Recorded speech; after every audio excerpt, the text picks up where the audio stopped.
If somebody tells you that, they're breaking the law. So there's a couple of myths out there. Number one, that real estate agents are overpaid for what they do. I prefer to think of it as Black Friday, but yeah. So how about snacks? Yes or no? Welcome. My name is Brad Whitaker, and my lovely assistant is... Marianne Whitaker, also known as his wife. Yep. Better half. Better half. Definitely better half. Anyways. And Wrangler. Idea Wrangler. Yes. So this is our Real Estate for Real People podcast, and we're going to be doing a part deux, or two for those of you in Rio Linda, a part two to a podcast we did a while back about real estate myths busted. So we're going to jump right into the hot and heavy topic of open houses. Oh, right? How exciting. So I'll post this question this way. Some sellers think that open houses are super important. Mm-hmm. And others are like, I don't want you to hold an open house for any reason. Mm-hmm. So you've got these polar opposite ends. Where do we go to find the middle ground? How do we explain? Sometimes it works. It's based on location. Some cities have them lots, some don't. So there are a couple of avenues for open houses, right? We can talk about clients and their perceptions, and also the agent side to that. Open houses, I think it does depend on the market. It depends on your location. Mm-hmm. It depends on client preference. The thing about open houses, in my view, and this is what we teach our new agents that come on as well, is it's an opportunity to have a house be more transparent. It brings people more traffic in person instead of agents having to bring clients onesie-twosie.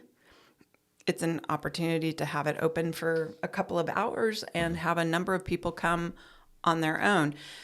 Oftentimes, I think clients or potential clients may not be comfortable making an appointment, but if they're just going to go on their own on a Sunday or Saturday afternoon and take a look at a house that looks interesting to them, they may be more willing to do that. Yeah. Well, and so, for example, we have friends who do real estate in Hawaii, mm-hmm. and they do open houses 7 days a week there.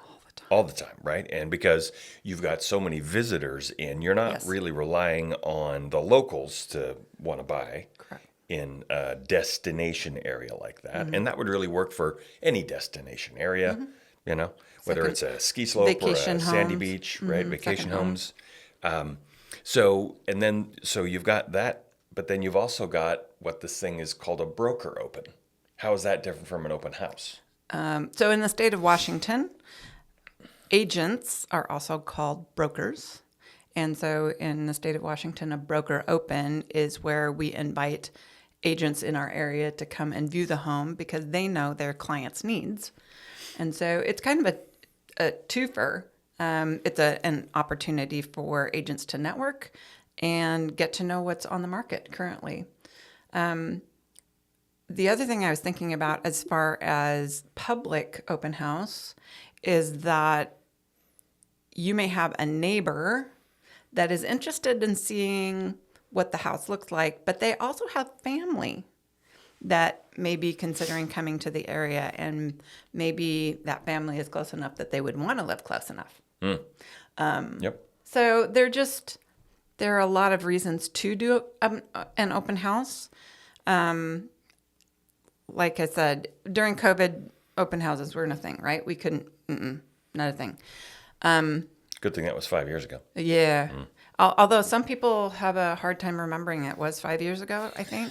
I mean, they treat it like it's last week? Yeah. Well, we want sellers want prices to be what they were 5 years ago. Oh, and that's true. Multiple offers like they were 4 and 5 years ago, and we're not there. Another topic.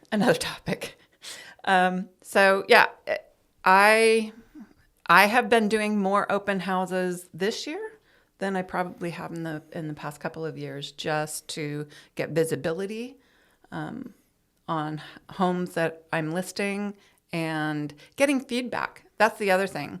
If you do an open house and people are coming in, really good agents will have a way to collect some feedback from those people who visit. So You mean that agents, then becomes good agents who hold the open house? Yes. Okay. Agents that are taking the best care of their clients. I'm going to say it that way, in my opinion. And they'll give that feedback back to their seller. That does a couple of things. Just because I'm an agent and I give feedback to my clients, the sellers, it may or may not be received. But when it's coming from a third party that has no, what we call dog in the fight, they don't have any, they have no reason to not be honest with their feedback. Not that an agent does either, but you understand what I mean. It's just another piece of data that we can share. So let me ask you, so some things you can do at an open house. I'm just going to throw these things out there and you tell me yes or no. Okay. Okay. Open house at 9 a.m. Yes or no? I would say no. Most people don't want to get up that early. I'd push it till later in the day, later in the morning, early afternoon. Open house on weekdays? Sure, if it's in the evening. Sometimes that can work out pretty well. Thinking you might catch a coming home from Coming work home. crowd? Yep, absolutely. Weekends? Oh, absolutely. Yes. Okay, so you still don't want to start as early as 9 o'clock, though? No. I wouldn't. Nobody wants to get out of bed at that hour. Well, because if you're getting ready for an open house, that means you as the seller are up, unless it's a vacant home, you're up pretty early. Making your seller get out of the house and clean. And, okay. Getting yourself ready, getting the house prettied up. Okay. So how about snacks? Yes or no? From the agent's perspective. Yeah. Yeah? Okay. Yeah. How about alcohol? No. Okay. Why? There's a liability factor in that. Okay. And in the past, even for a broker open, that has been considered, kind of standard fare. But we are in a very legalistic environment. And if anything happens, you as an agent if you have provided the alcohol, you're going to be held liable for whatever happens as a result of that. And there's a chance that they'll go after the seller's homeowner's insurance as well. So you just they're going to pull in as many parties as they can to that lawsuit. So you got to be careful about what you serve at these open houses. Yes. Right. Now, something to serve is nice: water, soda, Yeah. easy stuff. Okay, so let's move on and let's talk about the big taboo. Moving on. The big taboo. Okay. And the big taboo is agent commissions. Are you ready? Yeah. Okay. Let's go. All right. So, and we come at this from maybe a couple different angles because do. I'm coming at it from kind of the designated broker side. The office side. Right. And I would like you to come at this from the agent side. Okay. Okay. Okay. So, so there's a couple of myths out there. Number one, that real estate agents are overpaid for what they do. Okay. Okay. Would you agree with that? Doing the work, I wouldn't agree with that. Okay. There's just a lot of work that goes on behind the scenes that most people don't know or realize or understand. The amount of liability that is involved there, I don't think most people understand. So in the state of Washington, we are held to the standard of care of a real estate attorney if we are pulled into court. So we better have our T's crossed and our I's dotted and everything really well done because, that's a heavy thing. So is it that way in every state, though? Isn't it that way? No. Oh. Not as far as it being written into law that we are held to the standard of care. Washington is kind of funny that way. They are. Yeah. We have a higher level of expectation, I think, than a lot of states. Yeah. We tend to state of Washington from a I guess a policy standpoint. Washington State tends to have kind of lead the charge for a lot of different things nationwide. We'll do it here, and then you'll see it adopted. Like this wave goes out across the country, and all of a sudden people are adopting our policies like crazy. We saw that quite a bit when the NAR lawsuit came down a couple of years ago. Yeah. Years ago. So yeah. Yeah. So, okay. So then there's also that myth out there that commissions are set in stone. It's going to be X percent, and it's always X percent. Is that correct? If somebody tells you that, they're breaking the law. So the answer to that would be no. That would be no. Okay. In the Washington State forms, it actually states that all compensation is negotiable. It states it right on the form. So that means, ergo, it cannot be set in stone. It has to be a conversation. And so as an agent, I better be able to clearly explain to a client exactly what's involved in my work to receive that compensation. Why am I worth that amount? If I can't tell the client that, then I probably don't deserve to receive that amount of compensation, in all honesty. So you have to show your value. You do. Is what you're saying. Yeah. Yeah. I mean, we actually have a document that we've created that shows all the things during a transaction that we take on and are responsible for and are saying that we will perform and do for a client.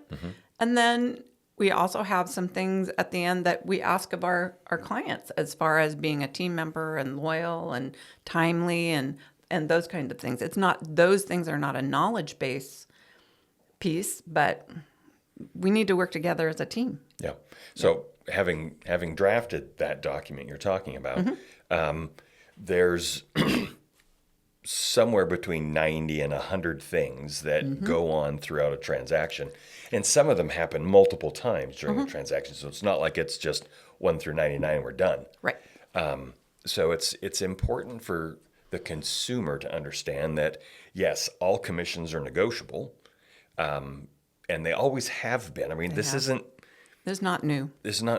Especially in the state of Washington. Other states may have had things set, but as far as the National Association of Realtors, they have always considered them to be negotiable. But if you don't tell that up front to your clients, I can see how they would think that there's no option there. Yeah. Right. Well, and we've run into some agencies or firms that actually have told their clients, you have to pay this. Right. And it's in documentation. Right. If you see that, find somebody else that really is law abiding in the area of real estate and work with them. Yeah. Because yeah. So so commissions aren't even required in the state of Washington or anywhere now. So they've even taken it now beyond negotiable to where the seller can say, I am not going to pay any commissions to a buyer agent. Or they can say, I will pay commissions, but they have to ask. Another thing that we've done is I've started to see more of this where the listing agent looks at the offer and the agent with the seller and says, I know this office, I know this agent, this office is good, but this agent is brand new. The ink is still wet on their license, and they've brought this buyer. And that office doesn't have a mentor program, so they don't have support for that new agent. Right, so this agent is likely going to be winging it a bunch, and they may or may not have sporadic help. So I'm going to suggest that if you accept this offer, that you consider, only offering that agent 1.5 or 1.5%, for example. Something less. Right, something less than what you would have offered a full-blown agent that's really going to bring a lot of credibility to the table. We don't suggest compensation amounts. Correct. Yeah. So if the seller has in their mind, I'm willing to pay up to 2.5%, you can say, well, so you, Mr. Seller, you can pay any amount up to that 2.5%, if that's the number in your head, you can pay any amount there. And if you want to set it up where this agent's brand new and they're Receiving a certain amount. right, Less, so you can maybe. offer them an amount different than you would offer, say, a seasoned vet. Yeah. Right? But don't make the mistake of thinking that just because they're a seasoned vet means that they're going to be a great agent. I have personally received phone calls from agents 20 years, 30 years in the business, and they're trying to tell me why our agent is wrong when they're arguing something as simple as computation of time.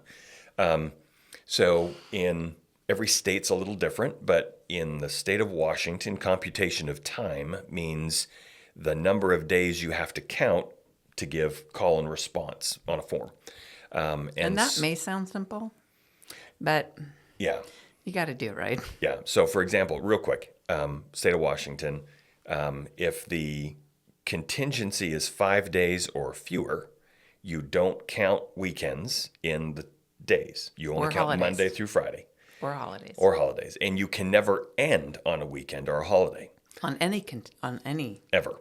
So, if you thing. play something right, you go, let's say you start things on you write an offer on a Friday and it gets done on a Saturday morning, and it's a Monday holiday, and you have a 5-day contingency. You start that contingency on Tuesday, Wednesday, Thursday, Friday. Oh, Saturday you can't end, so then you got to go to the next Monday. So you get a whole lot more days So you've stretched that into 8 days, 9 days, right? if you need to. If Nobody you need really. to. Right. Anyways, so you just have to be aware that these Yeah. contingencies happen. And here's the thing about not counting days, right? If the offer falls apart and you haven't counted days right, then the opposite party gets to keep the earnest money. So that's there's a consequence for that. Oh, yeah, it's a considerable consequence. Yeah. Just that's one of the reasons it's so important. Yeah. Yeah, you have to know to count your days. So we've had an agent call us and say, you need to train your agents better. And I said, It was a managing broker, by the way. yeah, it was. And I said, so why do you say that? And she said, well, they don't know how to count their days because they didn't count weekends. And I'm like, okay. So I shipped off a video real quick from our legal counsel at Washington Realtors, and she called me back and she said, are you telling me that I've been counting days wrong for 30 years? I'm like, yeah, Apparently. kind of looks that way. So again, to the consumer, just because an agent has been in the business for 20 or 30 years, it doesn't necessarily mean they have 20 or 30 years of experience. They may have 1 year of experience 20 or 30 times over.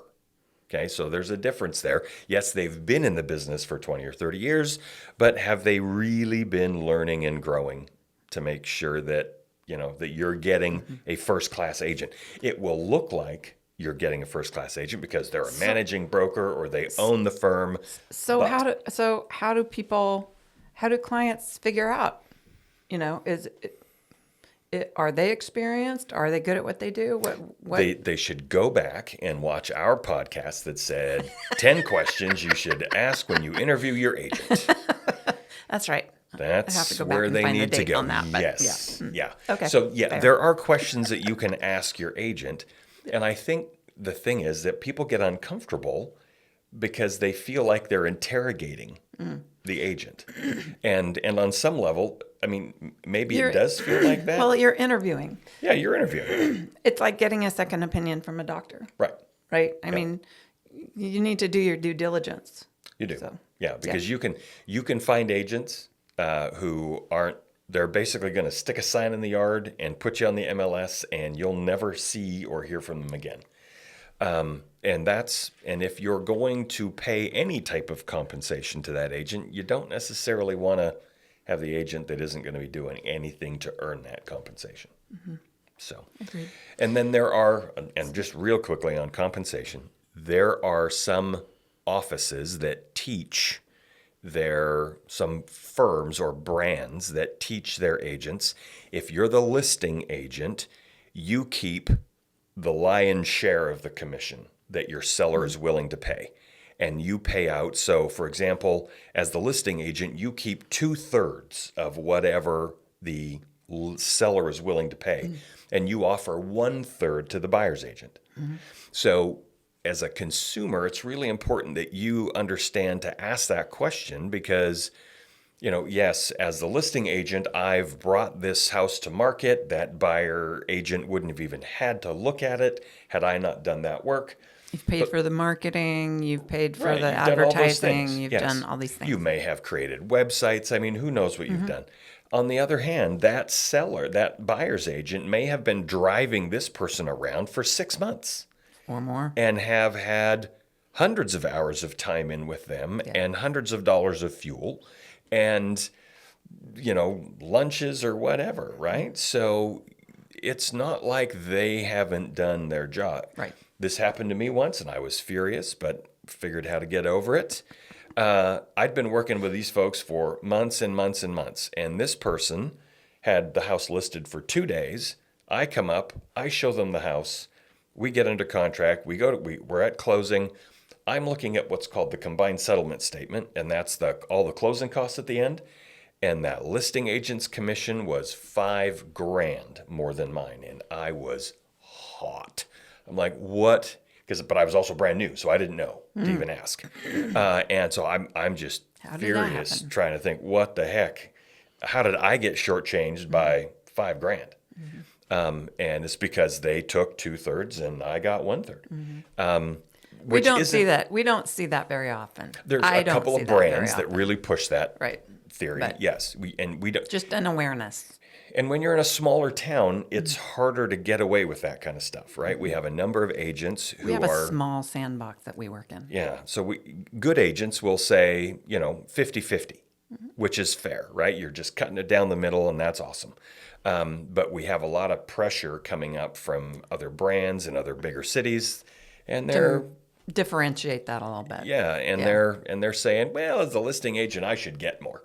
Maybe. Yeah, and as primarily a listing agent, I would think, man, that'd be great for you, but it's not really fair long term. Well, so here's the other thing though that fits in because of the lawsuit, that kind of goes out the window in some sense because if they are saying request an offer, Yep. they're going to request an offer. Same with seller not to pay compensation. Here's the thing that clients need to understand, sellers especially, just because the buyer says, I'm going to offer in the offer, I'm not going to, I don't know what the compensation is. I'm just, the agent's going to request a certain amount. If you've offered X percent and they ask for more than that, it's a negotiation. Just because you said you're going to pay this doesn't mean they can't ask for more or less.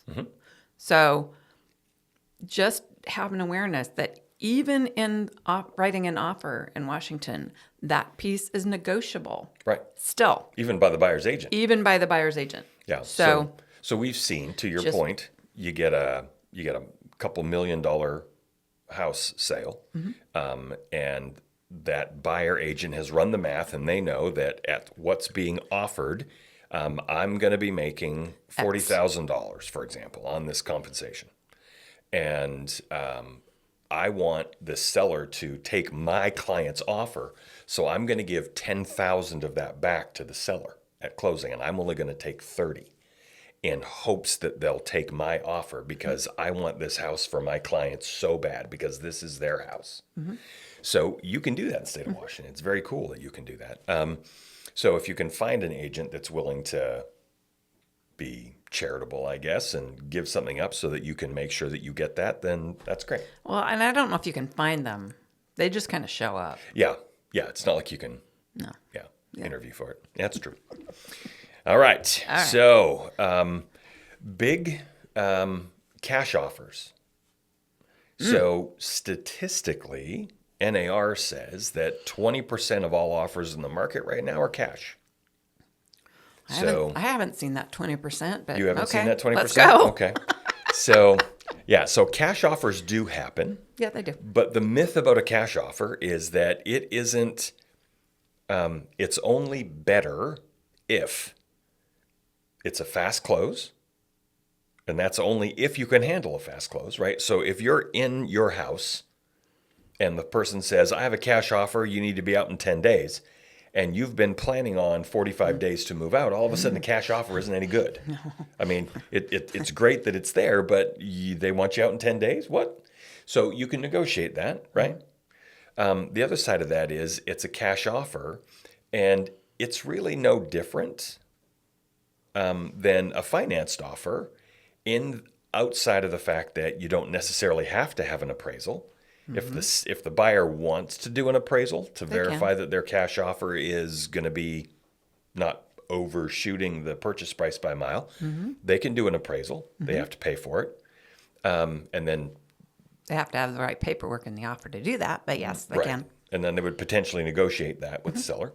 But there's also that whole concept of, the buyer comes with this cash offer and they've got a 30-day close, and then they've got an inspection contingency, and they've got an appraisal contingency in there. So how is that really any different than financing? Because you can do that exact same process with financing.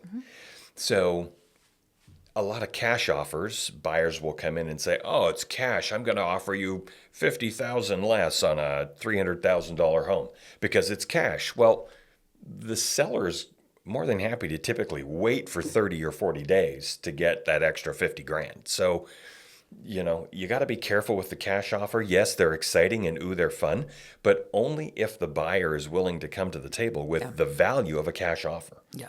Right? No appraisal, fast turnaround time, right? Easy. It just depends on the situation Yeah. for the seller and the buyer. Yeah. At the end of the day, Yeah. Cash is not always king. A couple of years ago it was, but not in the market we're in now. Yeah. So let's talk about the market we're in right now real quick, and then we can wrap this thing up. We are coming out of, at least in our part of Washington And by State. the way, Yes. it is September of 2025, just so we Time and date stamp this. Yeah. So we are coming out of what has been a rabid seller's market for a long time. Years, right? 2021 really was kind of part that of kickoff. 22. Kind of the start of COVID, Yeah.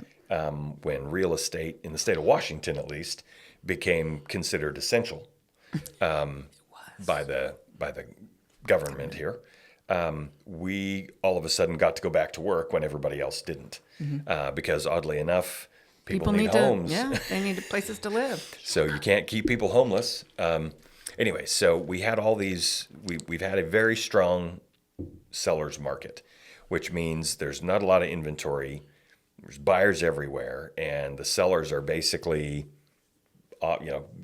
getting what they want for their house. Oh yeah, multiple offers. It was crazy. Yep.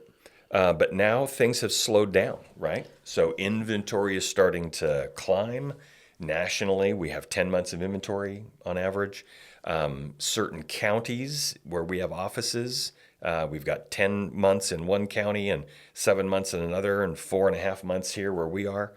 And so it's kind of all over the place as far as inventory.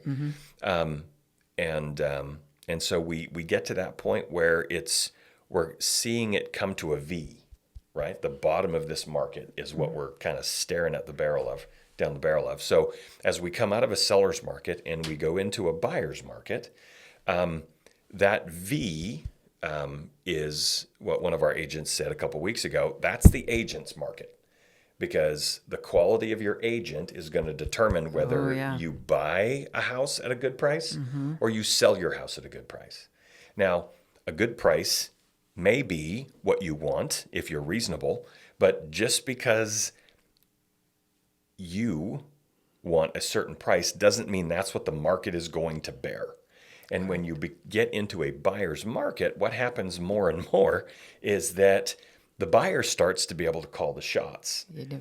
And if you've got 10 months of inventory and you've got 9 homes for sale within a half mile of your house, all of a sudden, buyers have multiple choices. And if you're not aggressively priced, yours is going to sit there for months, if not quarters or years. Yep. I have a few. You have a few of those. Yes. I wasn't gonna pick on you, but yes, you do have a couple of those. And I do. and it's because you have buyers or sellers, that are kind of unreasonable on the pricing. They think, well, this is what my house is worth because Zillow says so. Well, I would say that there are a couple of things at play, right? One, as an agent, I probably need to take some responsibility in that because I let the cart before the horse, and I didn't have the conversation strongly enough with some of my sellers to say, you know, I know that you think your house is worth this much, but it's really worth this much.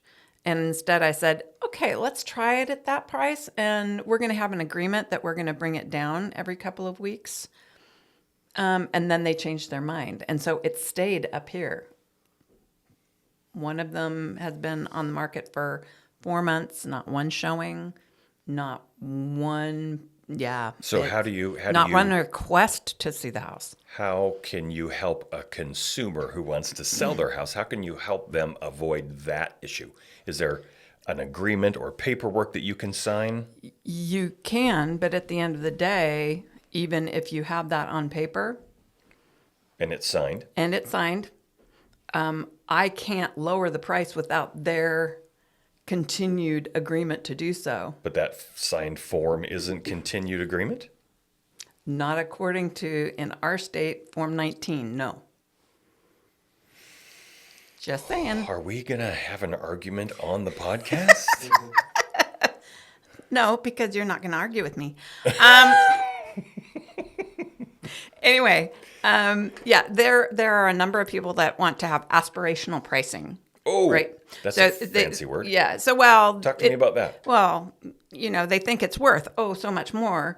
And in my world, aspirational pricing comes in only if you have very high-end finishes. You are celebrity status kind So of. you're a sports figure, you're a news anchor, you're a musician, you're Sure, some yeah. big fancy pants person. Yeah. Right. And not just in your small town. Right.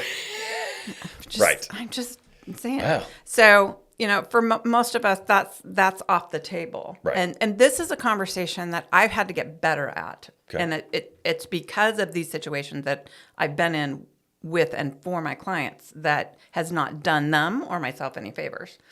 So aspirational pricing, off the table. Super rare. Super rare. Okay. So it's either market pricing or event pricing. So market pricing is looking around, what will the buyer, what's a price that the buyer will see as a good price compared to the competition in the area. Okay. Okay. And we do comparables for that and comparable properties and all that kind of thing. We do And you research. give the seller a range Oh, yes, that your definitely. house will Yep. sell in. Yep. Okay. And the data to back it, right? So I'm not just saying it. I've got the data to share. The other way that we can price a house is called event pricing, which is probably my favorite. And that's where you price the house on the low or sub-low end of the range and get the market to, or the buyers to raise the price by having multiple offers. Because buyers will bring it up to the level that The market will bear. The market will bear. Okay, so when you say And that's quicker. So when you say event-based pricing, you mean almost price it like it's an auction and get people moving on it really quickly. I prefer to think of it as Black Friday, but yeah. Sure. Just Okay. saying. Yes, that makes sense, right? You know? you've got a house. You're going to price it. You know you're priced $20,000 below every Mm-hmm. other house in the neighborhood, Yep. and you know that that's going to attract a lot of attention. Mm-hmm. So you get a couple people in there. They get emotionally attached to, Mm-hmm. oh, I'm making an offer on this thing, and so now, and it's not that you're playing one another against the buyers to raise the price No. out of the stratosphere because the house still has to appraise. Right. Still has to appraise. Right. Yeah. So it's not like back in 5 years ago when people were willing to you pay have- $50,000 Right. over But you and have all a that you have a stuff. short amount of time. Yep. To get people into a home. Yep. To take a look at it and still have it be the shiny new toy. How many days on is the market? Best case scenario, I would say 2 weeks. 2 weeks. You're the shiny new toy. Next thing you know, are. you are yesterday's lunch bag. Well, and so here's the other thing about event pricing. Even if you price it what an agent think is event pricing, that it will, and it doesn't get the activity that you think it will get, it will at least then be in the market price. Right. So I've had that situation recently with one of my listings. When I priced it out and gave the range, I priced it as an event price, I thought. But it was more of the market pricing. Just the low end of the market price. Right. And we've had offers and things like that. But again, you have to have reasonable sellers. And so this seller, even though we've had 3 offers, will not negotiate any lower than the price that we're at. So, there are other things involved. It's a doing real estate and having transactions and working with humans is a puzzle and a challenge. And most of us, that's why we're in it, because there's a lot of problem solving. It's not just what we do for a living. So it's like It's why we get up in the morning. So it's like a psychologist putting on a Broadway play, is what you're saying. Ooh. You have to have some kind of psychoanalysis in there. You've got to have that whole concept of working the people, and then there's a little bit of drama in there as well. Always a little right? drama. Always the drama. So yeah, Humans are involved. right. So again, Mr. and Mrs. Seller, here's a question that I need you to consider before you ever have a listing agent come to your house. Do you want them to sell your house or do you want them to list your house? Because they're two different things. They sound like the same thing.